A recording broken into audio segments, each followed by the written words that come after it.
chill of night, I want to see the stars again, their scattered flares puncturing the sky.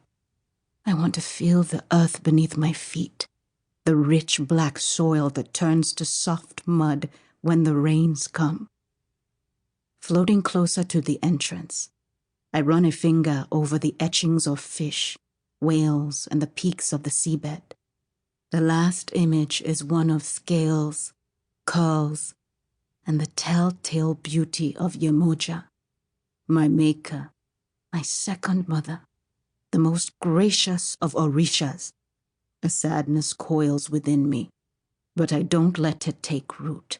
Instead, I focus on Yemoja's safety, on Falashade and the other Mamiwata, fulfilling their task of gathering the souls of those who die in the sea.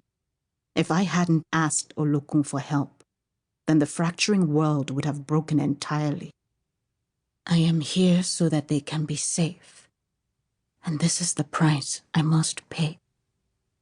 I touch the sapphire at my neck, its cold blue brighter than the rocks around me. I think of blessing souls with Yemoja, honoring their journeys home to Olodumare, a different kind of service from the one that Olokun demands of me now.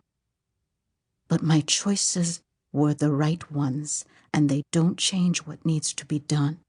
I grasp the pot tighter and glide through the gases, chin tipped up, shoulders back. More warm water flows over me as I pass under the arch, giving way to much cooler currents when I emerge into a tunnel that stretches ahead. No firefly squid here. My heart beats quicker, and I hold a cold hand to my chest. This part used to scare me, but months of making this journey now allows me to swim through the passage with faith, though there is still a slither of dread in knowing what awaits.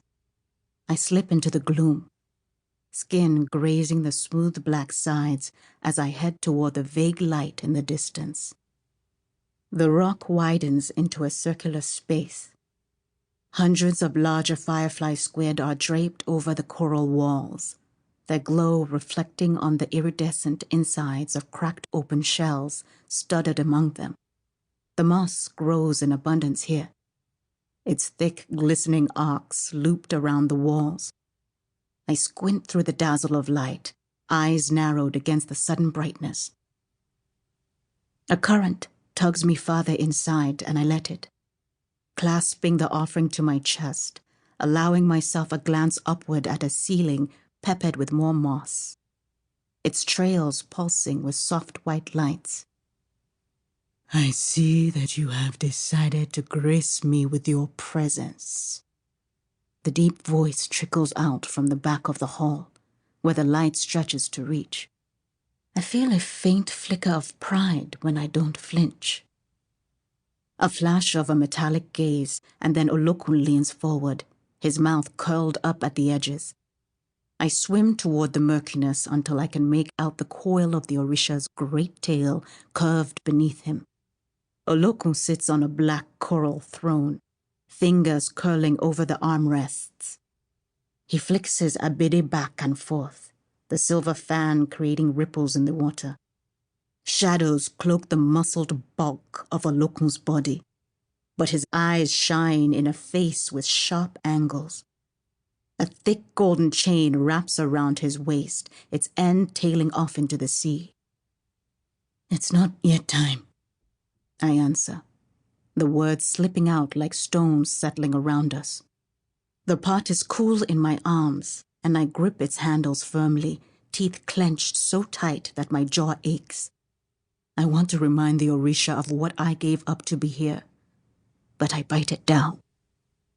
Setting the vessel before Olokun, I touch my fingertips and forehead to the seafloor as a sign of respect before moving backward. The Orisha's cape trails down to the sand and stones, black pearls bulbous and gleaming.